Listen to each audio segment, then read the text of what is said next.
ये मूवी 1184 में होने वाले क्रूसेड युद्ध पर बनी है। जो युद्ध ऐसे युद्ध को कहा जाता है जो धर्म के नाम पर लड़ी जाए। ये युद्ध 1096 से 1291 तक चली थी, जिसमें एक नहीं बल्कि 8 बार क्रूसेड युद्ध लड़ा गया था और ये इतना भयंकर था कि इसमें हजारों लोगों की जान चली गई। इस युद्ध को लड़ने की सबसे खास वजह जेरूसलम थी, जिसे क्रिश्चियन और मुस्लिम अपना पवित्र स्थान मानते थे। जेरूसलम सबसे पहले मुस्लिम के कब्जे में था, जिन्होंने युद्ध लड़कर इसे प्राप्त किया था, लेकिन बाद में क्रिश्चियन ने उनसे ये छीन लिया और फिर वहाँ के मुस्लिम्स पर अत्याचार करने लगे। जो भी उनके खिलाफ होता वो उन सभी को मार देते, भले ही वो उनके साथी क्यों ना हो। इसी इतिहास के बाद से इस फिल्म की कहानी शुरू होती है, जहाँ अभी जेरूसलम में क्रिश्चियंस का कब्जा है, पर सुल्तान सलाउद्दीन मुस्लिम्स का राजा है, जो अपने लाखों सिपाहियों के साथ तैयार है ताकि जेरूसलम को वापस क्रिश्चियन से छीन सके, जैसे उन लोगों ने मुस्लिम से छीना था। आप फिल्म के पहले सीन में हम कुछ क्रिश्चियन पादरी को देखते जो एक मृत महिला को दफना रहे थे। दरअसल ये महिला प्रेग्नेंट थी और मृत बच्चे को जन्म देने के सदमे में उसने आत्महत्या कर ली। पर तब उनमें से एक पादरी उस महिला के गले से चांदी का क्रॉस वाला लॉकेट निकाल लेता है और बाकी दोनों पादरी से ये कहता है कि इस महिला ने आत्महत्या की है और आत्महत्या करने वालों को नर्क में भी जगह नहीं मिलती, इसलिए इसका गला काटकर इसे यही सड़ने के लिए छोड़ दिया जाए। वो दोनों पादरी ऐसा करना तो नहीं चाहते थे, पर मजबूरन उन्हें उस महिला का सर धड़ से अलग करना ही पड़ता है। दूसरी तरफ हम उस महिला के पति बलियान को देखते, जो तलवार जैसे हथियार बनाने का काम करता है। तब उससे मिलने बैरन नाम का एक आदमी आता है, जिसका इस क्रूसेड की युद्ध में क्रिश्चियन की तरफ से एक महत्वपूर्ण किरदार है। साथ ही बैरन अपने कुछ साथियों के साथ यहाँ से जेरूसलम जा रहा है, इसलिए वो बालियन को भी अपने सफर का हिस्सा बनाना चाहता है। पहले तो बालियन मना कर देता है, लेकिन जब बैरन उसे बताता है कि वो उसका पिता है तो बालियन हक्का बक्का रह जाता है, क्योंकि आज तक वो समझता आ रहा था कि उसके पिता बचपन में ही गुजर गए और अब इतने सालों बाद अचानक से अपने पिता को देखकर वो दंग रह जाता है। साथ ही वो इस बात से गुस्सा भी होता है कि जब उन्हें पता था कि मैं उनका बेटा हूँ तो वो अब तक मुझसे मिलने क्यों नहीं आए, इसलिए वो गुस्से में उनके साथ जाने से इनकार कर देता है। जिस पर बैरन उससे माफी मांगते हुए मायूस होकर अपने साथियों के साथ वहां से निकल जाते हैं। अब कुछ समय बाद जब बलियान अपने तलवार बना रहा होता है, तब वहां वो पादरी आकर बलियान से ये कहता है कि हमने तुम्हारी पत्नी का सर धड़ से अलग कर दिया, क्योंकि उसने आत्महत्या की थी और आत्महत्या करने वालों को स्वर्ग में जगह नहीं मिलती। अब ये सुनकर बलियान का गुस्सा तो 7वें आसमान पर चढ़ जाता है और जब वो पादरी के पास अपनी पत्नी का लॉकेट देखता है तो वो अपना आपा ही खो बैठता है, इसलिए वो उस गुस्से में उस पादरी की हत्या वहीं करके उससे लॉकेट छीन लेता है। जिसके बाद बलियान वहाँ से सीधे अपने पिता के पास आता है। दरअसल ऐसा कहा जाता है कि जेरूसलम में हर चीज की माफी है, इसलिए बलियान अपनी पत्नी की आत्महत्या करने की माफी मांगना चाहता है ताकि उसकी पत्नी को स्वर्ग में जगह मिल सके। साथ ही वो पादरी की हत्या करने की भी माफी मांग लेगा, जिस पर बैरन उसे अपने साथ कर लेते। पर अब थोड़ी दूर आने के बाद गांव के कुछ लोग बलियान को पकड़ने आ जाते हैं, क्योंकि उसने पादरी की हत्या की थी। जो देख बैरन और उसके साथी उन लोगों से लड़ना शुरू कर देते हैं, जिसमें जीत तो बैरन और बाकियों की होती है। लेकिन इस लड़ाई में कई लोग मारे जाते हैं और बैरन भी बुरी तरह से घायल हो जाता है। वहीं जब बैरन का साथी उसके शरीर से तीर निकालने की कोशिश करता है तो वो तीर काफी अंदर तक जाने के कारण टूट जाती है और इस वजह से अब शायद बैरन के पास ज्यादा समय नहीं बचा है। इसलिए सभी तुरंत जेरूसलम के लिए सफर शुरू कर देते हैं ताकि जल्द से जल्द वहां पहुंच सके। पर थोड़ी दूर आने के बाद बैरन की तबीयत काफी बिगड़ जाती है, इसलिए वो बैलियन को अपनी तलवार देते हुए ये कहता है कि अब से मेरी जगह तुम्हें संभालनी होगी, क्योंकि शायद ही मैं बच पाऊंगा। इसलिए तुम एक अच्छा इंसान बनना और कभी किसी मजबूर पर अत्याचार ना करना, भले ही वो मुस्लिम हो या फिर किसी और धर्म का। मैं तो तुम्हारा इतना ख्याल नहीं रख पाया, लेकिन तुम मजबूर लोगों का जरूर रखना, जो इतना कहकर अपना दम तोड़ देते। अब बलियान के जीवन का एक नया अध्याय शुरू हो जाता है, जहां वो अपने बाकी बचे हुए कुछ साथियों के साथ समुद्र के रास्ते जेरूसलम के लिए निकल जाता है। लेकिन अब तूफान उसके रास्ते की दीवार बनकर उसकी जहाज को पूरी तरह से बर्बाद करके किनारे फेंक देता है, जिसमें दुर्भाग्य से उसके सभी साथी मारे जाते हैं। तब बलियन तपती धूप और रेगिस्तान से होते हुए जेरूसलम के लिए अपना सफर शुरू करता है। पर यहाँ भी उसकी मुसीबत कम नहीं होती, क्योंकि अब उसका रास्ता रोकने 2 मुस्लिम आ जाते जो उससे उसका घोड़ा छीनने की कोशिश करते, जिसमें से बलियन एक को तो मार देता है और इमाद नाम का दूसरा आदमी जो मरने वाले का गुलाम था वो अब बलियन का गुलाम बन जाता है, क्योंकि बलियन ने उसकी जान नहीं ली थी। इसके बाद बलियन सारी कठिनाइयां और मुश्किलों को पार करके ईमार के साथ आखिरकार जेरूसलम पहुंच ही जाता है, जहां आकर बलियन काफी खुश होता है और सबसे पहले अपनी पत्नी और पदरी की हत्या करने की माफी मांगता है। अब बलियन क्रिश्चियन के राजा के सलाहकार डेविड के पास आता है, जो उसे सलाउद्दीन के बारे में बताता है कि हमसे सबसे ज्यादा ताकतवर सलाउद्दीन है, क्योंकि उसकी सेना हमारी सेना से 3 गुना ज्यादा है।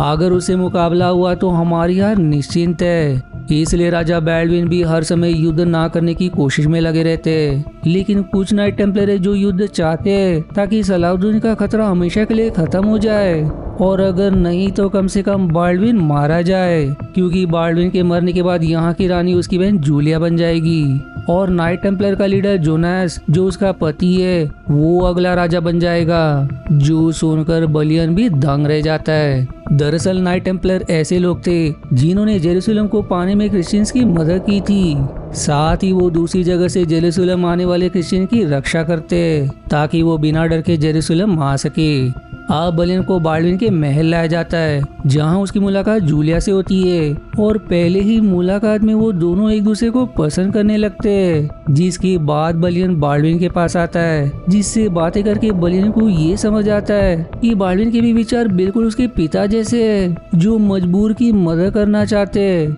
भले ही वो मुस्लिम हो या दूसरे धर्म के। और ये विचार बाल्डविन को एक अजीब बीमारी का शिकार होने के बाद आया, क्योंकि बाल्डविन ये मानता है कि उसकी बीमारी मुस्लिम पर अत्याचार करने के कारण हुई है, इसलिए अब से वो उनकी रक्षा करना चाहता है। इसके बाद अब बाल्डविन अपने पिता की जायदाद वाली जमीन पर आता है, जो अब बाल्डविन की हो चुकी है, और उस जमीन पर 1/4 गांव बसा है, जिसमें मुस्लिम्स और बाकी धर्म के लोग एक साथ रहते हैं, लेकिन वहाँ पानी की बहुत कमी है। इसलिए बलियन उन सभी के साथ मिलकर जमीन खोदने के काम पर लग जाता है, ताकि कहीं ना कहीं से पानी का बंदोबस्त हो सके। और काफी देर की मशक्कत के बाद आखिरकार उनकी मेहनत रंग लाती है और गांव वालों को पानी मिल जाता है, जिससे उन सभी में खुशी की लहर दौड़ पड़ती है। और फिर धीरे धीरे करके वो बंजर पड़ी जमीन हरियाली में बदल जाती है। वहीं जूलिया अक्सर बलियन से मिलने उस गांव आया करती है, जिससे उन दोनों के बीच नजदीकियां और ज्यादा बढ़ जाती है। दूसरी तरफ जोनास और उसका साथी मैट अपने बाकी के साथियों के साथ मिलकर मुस्लिम्स के कुछ लोगों पर हमला करके उनकी हत्या कर देते हैं, जो सभी व्यापार के सिलसिले में कहीं जा रहे थे। अब इस चीज की भनक जैसी सलाउद्दीन को लगती है, वो तुरंत अपनी सेना लेकर जेरूसलम के लिए निकल जाता है। तब ये जानकर नाइट टेम्पलर के लोग बाल्डविन से ये कहते हैं कि हमें भी युद्ध करना चाहिए, ऊपर वाला हमारे साथ है, हमें पूरी उम्मीद है कि जीत हमारी ही होगी। जिस पर ना चाहते हुए भी बाल्डविन मान जाता है, जो सबसे पहले बालियन को कुछ सिपाहियों के साथ सलाउद्दीन से लड़ने भेजता है। पर सलाउद्दीन की सेना बहुत ज्यादा थी, जो उसे चारों तरफ से घेर कर चुटकियों में मसल देती है। लेकिन तब वहाँ इमाद आकर बालियन को बचा लेता है, जहाँ अब जाकर बालियन को पता चलता है कि इमाद किसी का गुलाम नहीं बल्कि सलाउद्दीन का सबसे खास साथी है। और उस समय बालियन की उसे जीवित छोड़ देने के कारण इमाद इस बार उसे जीवित छोड़ देता है और उसके साथ साथ उसके साथियों को भी वहाँ से जाने की अनुमति दे देता है। इसके बाद वहाँ बाल्डविन आता है, जहाँ एक तरफ सलाउद्दीन की लाखों की सेना खड़ी होती है तो दूसरी तरफ बाल्डविन की। तब बाल्डविन आगे जाकर सलाउद्दीन से ये कहता है कि जिसने भी मुस्लिम्स को मारा उसे सजा देने की जिम्मेदारी मैं लेता हूँ, लेकिन मैं युद्ध लड़ना नहीं चाहता। एक इंसान की वजह से जेरूसलम में मौजूद लाखों क्रिश्चियन और मुस्लिम्स की जान दांव पर लग जाएगी, इसलिए मैं तुम्हारा फैसला जानना चाहता हूँ कि आखिर तुम क्या चाहते हो। एक इंसान की गलती के बदले युद्ध लड़कर लाखों लोगों की जान दांव पर लगाना चाहते हो, या फिर उस अपराधी को सजा दिलाकर इस युद्ध को यहीं खत्म करना चाहते हो। इस पर सलाउद्दीन भी उसकी बात पर हामी भरता है और अपराधी को सजा देने का कहकर अपनी सेना लिए वहाँ से चला जाता है। इसके बाद अब बाल्डविन महल आकर मैट को काफी ज्यादा मारते हुए उसे हमेशा के लिए काल कोठरी में बंद कर देने का आदेश दे देता है, क्योंकि इस घटना में जोनास मैट को फंसाकर चालाकी से खुद निकल गया था। अब अगले सीन में बाल्डविन बालियन को अपने पास बुलाकर उससे ये कहता है कि मैं जानता हूँ कि जोनास इस चीज में शामिल है, इसलिए मैं चाहता हूँ कि तुम उसे मार दो और उसकी जगह जूलिया से शादी कर लो, क्योंकि मेरी तबीयत बिगड़ती जा रही है और ना ही मेरे पास ज्यादा समय बचा है। मरने से पहले मैं जेरूसलम को एक अच्छे इंसान के हाथों में सौंपना चाहता हूँ। लेकिन बालियन कहता है कि इंसान शरीर को गुलाम बना सकता है पर आत्मा को नहीं, इसलिए मैं राजा बनने के लिए किसी की जान नहीं ले सकता, क्योंकि आत्मा भगवान की गुलाम है, वो जब चाहे उसे निकाल सकते हैं। जो इतना कहने के बाद वहाँ से चला जाता है। जिस चीज से जूलिया को बहुत बुरा लगता है, क्योंकि वो जोनास के अत्याचार से परेशान हो चुकी थी और उसे एक मौका मिला था बालियन के साथ नई तरीके से जीवन की शुरुआत करने का, पर बालियन ने ऐसा नहीं किया। अब जिस बात का बाल्डविन को डर था वो चीज हो ही जाती है, बीमारी के कारण उसकी मृत्यु हो जाती है, जिस वजह से अब जेरूसलम की रानी जूलिया और राजा जोनास बन जाता है। और राजा बनने के बाद वो सबसे पहले मैट को कालकोठी से आजाद करके बालियन के पीछे सिपाही लगाकर उसकी हत्या करवाने की कोशिश करता है, क्योंकि उसे पता चल गया था कि जूलिया के साथ उसका चक्कर चल रहा है। लेकिन भाग्य से बालियन सिपाहियों से बच जाता है। वहीं मैट आजाद होने के बाद सबसे पहले मुस्लिम के इलाके में जाता है और हजारों मुस्लिम्स की निर्दयता से हत्या कर देता है। साथ ही वहाँ सलाउद्दीन की बहन भी मौजूद होती है, जिसकी भी मैट हत्या कर देता है। इसके बाद जोनास के पास सलाउद्दीन का एक सिपाही आकर ये खबर देता है कि मेरे राजा ने मुझे यहाँ भेजा है, क्योंकि बाल्डविन की उनके साथ अच्छी दोस्ती थी।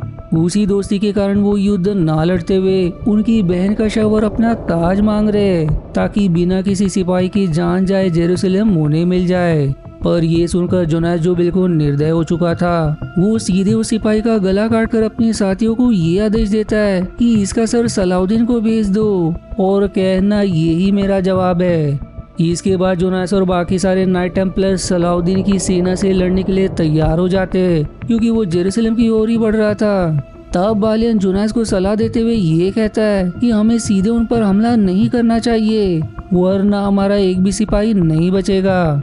हमें प्लान के तहत उनसे युद्ध लड़ना होगा। पर इस पर जोनास कहता है कि अभी मेरे इतने भी बुरे दिन नहीं आए कि मुझे एक लोहार की सलाह लेनी पड़े। मुझे तुम्हारे और ना ही बाल्डविन के सिपाहियों की जरूरत है। हम खुद उस सलाउद्दीन के लिए काफी है। जो सुनकर बालियन और डेविड अपने सिपाहियों के साथ वहां से चले जाते। अब सारे नाइट टेम्पलर सलाउद्दीन की सेना से लड़ने निकल जाते, लेकिन जैसे बालियन ने कहा था, सलाउद्दीन की सेना नाइट टेम्पलर की सेना से 3 गुना ज्यादा है, जो सभी मिलकर बस कुछ ही समय में पूरे के पूरे नाइट टेम्पलर का सफाया कर देते। जिसके बाद सलाउद्दीन मैट का सर काटकर जोनास को गुलाम बना लेता है और फिर वहां से जेरूसलम के लिए निकल जाता है ताकि उसे वापस ले सके। अब इस चीज के बारे में जब बालियन को पता चलता है तो वो तुरंत युद्ध की तैयारी शुरू कर देता है, लेकिन उसके पास ना ही उतने सिपाही थे और ना ही हथियार। इसलिए वो महल से दूर निशाना बनाने लगता है कि उसके हथियार कितनी दूर तक हमला करने के सक्षम है, ताकि जब तक सलाउद्दीन की सेना उस निशान को क्रॉस न करे वो हमला नहीं करेंगे। इसके बाद बालियन पूरे शहर में जो सिपाही नहीं भी होते उन्हें भी युद्ध के लिए प्रेरित करने लगता है, क्योंकि आज नहीं तो कभी नहीं, जिस पर सारे लोग युद्ध के लिए तैयार हो जाते हैं। अब रात को सलाहुद्दीन की सेना जेरूसलम तक पहुंच जाती है और वहां आकर हमला शुरू कर देती है, लेकिन बालियन ने तब तक सभी को जवाबी हमला करने से मना किया था जब तक सलाहुद्दीन की सेना उस निशान तक ना पहुंच जाए। जो रणनीति देखकर सलाहुद्दीन के साथी भी दंग रह जाते कि आखिर ये लोग हमला क्यों नहीं कर रहे। इस पर सलाहुद्दीन कहता है कि ये लड़ाई ताकत से ज्यादा दिमाग की है, इसलिए हमें भी दुश्मन की तरह से ही लड़ना होगा। वहीं बालियन सेना के निशान तक आने का इंतजार कर रहा होता है और जैसे ही सेना वहां तक आती वो जवाबी हमला शुरू कर देते, जिसकी बाद ये लड़ाई अब दोनों तरफ से बराबरी की होने लगती है। लेकिन तब सलाहुद्दीन की सेना महल की दीवार पर लगातार हमला करते हुए उसे तोड़ देती है, जिससे सलाहुद्दीन की सेना को अब मौका मिल जाता है महल के अंदर जाकर युद्ध लड़ने का। इसीलिए अब वो सभी महल के अंदर घुसकर बालियन की सेना से लड़ना शुरू कर देते। जहाँ सलाउद्दीन की सेना अब भी ज्यादा ताकतवर दिखाई दे रही थी, जो सारे बालियन के सिपाहियों को मार गिराती है, जिससे आखिर में सलाउद्दीन की जीत होती है और फिर जेरूसलम उसके कब्जे में आ जाता है। अब बालियन सलाउद्दीन के पास आता है और अपनी हार स्वीकार करके उससे ये कहता है कि माना कि हम हार चुके हैं, लेकिन हमारा एक भी क्रिश्चियन तुम्हारा गुलाम बनने से अच्छा मरना पसंद करेगा। पर जवाब में सलाउद्दीन कहता है कि मैं हर एक क्रिश्चियन को आज़ाद करता हूँ, वो जहाँ जाना चाहते हो वहाँ जा सकते और उनकी रक्षा करना मेरी जिम्मेदारी होगी। जो सुनकर तो बालियन एकदम हैरान हो जाता है। वो अब सलाउद्दीन से कहता है कि आज तक किसी क्रिश्चियन ने युद्ध जीतने के बाद किसी मुस्लिम को जीवित नहीं छोड़ा, तो क्या अब भी तुम हमें जाने दोगे? इस पर सलाउद्दीन जवाब देता है कि अगर हर एक इंसान वैसा बन जाएगा तो उसमें और मुझ में क्या फर्क रहेगा। जो सुनकर बालियन एकदम खुश हो जाता है। साथ ही पूरे शहर के लोगों में खुशी की लहर दौड़ पड़ती है कि अब वो सुरक्षित है, जिसके बाद वो सभी जेरूसलम से निकलकर फ्रांस की ओर जाने लगते हैं। यहाँ रास्ते में बालियन को जूलिया दिखाई देती है और इस बार वो उसका सहारा बनते हुए उसके साथ शादी करने के लिए मान जाता है, जिससे वो भी खुश हो जाती है। अब कुछ सालों बाद इंग्लैंड का राजा बालियन से मिलने आता है ताकि वो उसे अपनी सेना में शामिल कर सके, क्योंकि वो सलाउद्दीन से लड़ने जा रहा है।